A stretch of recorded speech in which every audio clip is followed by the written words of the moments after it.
Coming up on today's San Francisco 49ers Report, a Chase Young update. Also, we're going to be taking some questions from the faithful right here on the 49ers Report. Let's begin with the latest around Chase Young.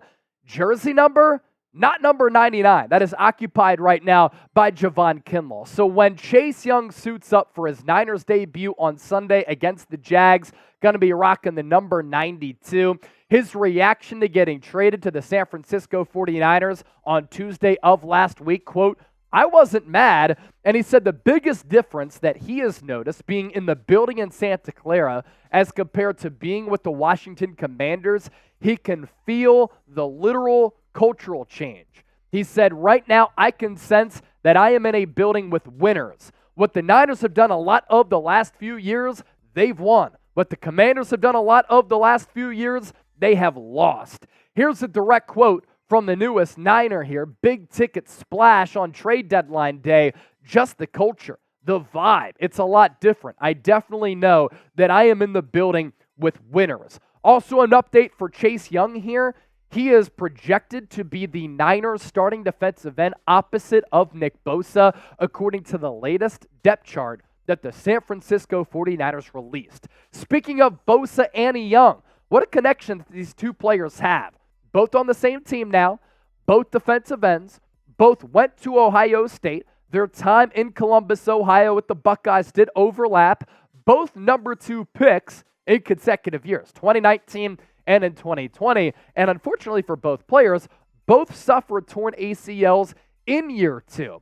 When they did play together at Ohio State in 2018, even though Nick Bosa suffered that core muscle injury, still taken by the Niners, number 2 in the 2019 draft, critical member of that team that made it to the Super Bowl, losing to Kansas City, contributor as a rookie. Unfortunately, we didn't get to see them play all that much together with Ohio State, but when they were on the field, they were causing problems for other teams. 3 games for Bosa, 12 games that year for Chase Young. In those 3 games, Bosa still able to notch 4 sacks, 6 tackles for loss, 1 forced fumble, 11 solo tackles. And then Chase Young that year, he was ridiculously good. 16 and a half sacks in 12 games, 21 tackles for loss, 7 forced fumbles. He was a game wrecker. Of course, Bosa, Young, very excited to play with one another, and they actually stayed at the facility during the bye week to work on Young being with the new defense and the new defensive scheme and just trying to get acclimated with one another, but also Chase Young getting acclimated with his new teammates and, of course, the surroundings with this Niners organization. Here's what Chase Young had to say about team and backup with number 97 on your screen here. "I think it's going to be just like in college. It's going to be a race to the quarterback. It's going to be really fun. That's all I know." If both of these players are able to stay healthy, Chase Young, Nick Bosa, they combine to form one of the best defensive end duos in the National Football League. Both of these players are still young. When they are both healthy, they are tremendous players, and hopefully both of them are able to continue to stay healthy. Both having good seasons. I know that Nick Bosa's sack numbers are down. He only has 3 sacks this year, but his pressure numbers, quarterback hit numbers are still very elite. Pro Football Focus numbers check out to a great degree. But Chase Young, with his 5 sacks that he had with Washington, now leads this Niners team in sack production. And after Young and Bosa, this defensive line is scary if they play up to their potential. Javon Hargrave, 3 sacks. Drake Jackson kind of hidden on the depth chart right now, but you have Eric Armstead. Cleveland Ferrell, I think, has played really good ball this year. This is a good defensive line, but with the scheme and those players producing and living up to their standards, as far as how much they're getting paid, there's no excuses for why on the back half of the season, this team should be able to cause havoc here. Chase Young, among all defensive ends in the NFL, in case you need a reminder, is having a career year, looking to set himself up for a payday. John Lynch did do a sit-down interview with Tim Kawakami and kind of gave a lukewarm response as to whether or not Young will be back signing a contract extension with San Francisco or if he's just a rental piece. I think San Francisco might not be able to afford him especially if you could pay a player like Brandon Ayuk and Talanoa Hufanga. But this year, this is what you need. He's 8th in total pressures. He is 13th in sacks. He's 14th in pass rush win rate. And he is 15th in Pro Football Focus's pass rush grade. And when you match these two players up and stack them up against one another, Nick Bosa is tied for 5th in the NFL in pressures with 44, and there are a bunch of players who are tied for 5th. Chase Young has 38, 6 less pressures than Bosa. That's tied for 16th. So teams are going to have to game plan against this Niners defensive line, and hopefully starting with this game on Sunday against Jacksonville, the Niners can reap the rewards and the benefits of having a really good defensive line that finally shows up, because up to this point, they've been a little bit spotty. So we're starting off at 0 here. I want to put you to the test. And remember that you commented on this show so that you can look back on it a little bit later. Starting at 0 right now, clean slate. Who has more sacks the rest of the year? Will it be Nick Bosa or Chase Young? Let me know by typing NB or CY down in the comment section right now. Today's show is sponsored by Game Time. Keep in mind, your question's coming up here just around the corner. If you're looking for last-minute tickets to a sporting event, a music concert, a comedy show, this is the only app that you should be using. It's a free download, and when you use the code NinersChat, you get $20 off your purchase. Why this is the best ticketing app. Last-minute tickets and flash deals. You can go to those games, concerts, and more. Easy-to-use app. What I love about it is the user experience. You get views from your seats, and it's lowest price guaranteed. Speaking of the vantage point from your seats, for instance, you want to go to Bucks Niners once the Niners return home to Santa Clara, there are still tickets available to go to those games, and you can see where you'll be sitting and the price point. For instance, section 416, row 19, $136. Are you kidding me? And then you have the bird's eye view. If you want to pick a specific place where you'll be sitting inside the stadium, you can see it with this view here to my right. That's the map view. So one more time, code NinersChat, redeem that code. You get $20 off. We're going to put that link down below in the comment section as well as in the description of this video. Game Time, the only app that I use to get tickets. That's how I went to a couple of college football games, the ALCS. Get involved right now. Let's take some of your questions and your comments here live on the 49ers Report. Beast Mode Gaming with this. I forgive you, Chase, for calling my team frauds, but I get what you were saying. The Niners need to win this game.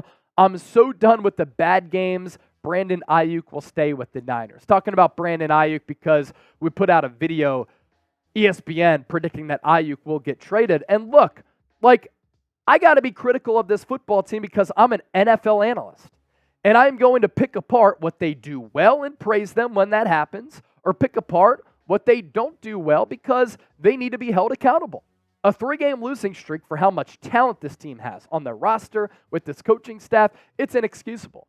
And when they're ill-prepared, they're missing tackles, and players aren't living up and playing up to their standard, I'm going to take issue with that.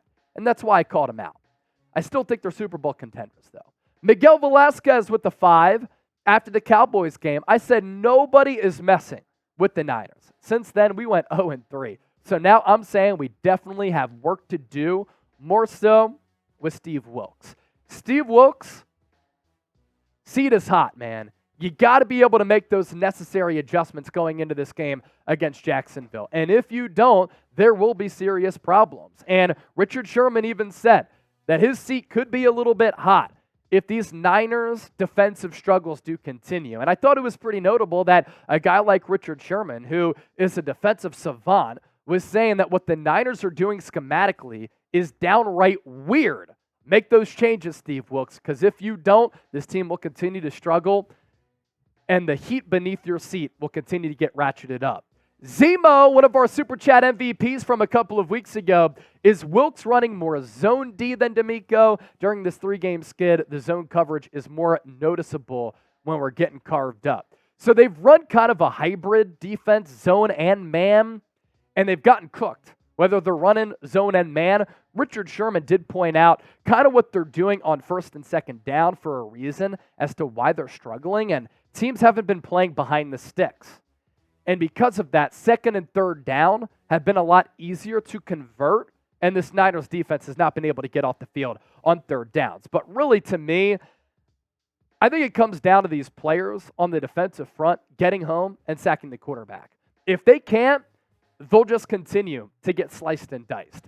Big Hurt, a member of the Gold Mine Hall of Fame. So too is Zemo. Those are people who send in super chats of $100 or more. Big Hurt, I say pay Ayuk, but it is the only weapon that only has one job. I think we have seen in the losses how much Debo is more valuable than Ayuk. That is a completely fair point. I think this team has really missed Debo, both with his playing style, him being utilized as a weapon when the ball is snapped, but also pre-snap, but also just the swagger of this football team does kind of replicate how Debo carries himself. We're going to play bully ball. We're going to run through you, run you over. Ayuk is kind of more of a finesse player as compared to Debo. So I think you make a good point there. No doubt. Niners have missed Debo. They've missed Trent Williams. Lore, how can we clean up the mistakes in this game? Tackle better. The Niners missed 32 tackles during this 3-game losing streak. Cannot happen. That is simple football execution right there. Tackle. GM Evan, it's been a while. Should the Niners call Jarvis Landry? If an injury happens at wide receiver and you need a guy in the slot, fine. But right now, I'm totally content with Debo coming back, Brandon Ayuk, Jawan Jennings, Ray McLeod uses a little bit of a gadget weapon. Mr. Black Eyes 22, back to basics with our defense, like Sherman said. I want to see domination back. And part of what Richard Sherman talked about was the Niners up front running all these twist stunts and not just allowing these defensive linemen one-on-one to just get after it and pin their ears back and just rush the quarterback. Instead, Bosa is coming around on these twist stunts. He's being delayed by a couple of seconds there, and I think that that's led to fewer sacks for Nick Bosa. So getting back to the basics, Mr. Black Ice, hopefully the Niners able to do that. Sherby Fam, or Sherb Fam, hopefully I pronounced it right. Do you think Samuel Womack will boost this secondary decently? I think he will, and if he is able to play in that slot instead of Isaiah Oliver, my goodness, he's an upgrade. I mean, Isaiah Oliver, he's awful. He's allowed a completion percentage of 100% over the last 4 games. It's dreadful. This also ties to what Draco said a little bit earlier. Which players are coming back to kind of help this team? Womack, Darrell Luter Jr., Robert Beal Jr. 3 of those players had their practice windows activated on Monday, and they could be reinforcements for this defense. I'm not looking at Beal to do much. I am looking at Womack and Luter Jr. to maybe have an impact on this secondary coming down the stretch. Aaron Jimenez, what is the weak link of the Jacksonville Jaguars? They're not great capitalizing drives in the red zone into touchdown opportunities. So they've had to settle for field goals a lot. Now still, they're a top 10 scoring team in the National Football League. I also don't love their offensive line, so those are some weaknesses there.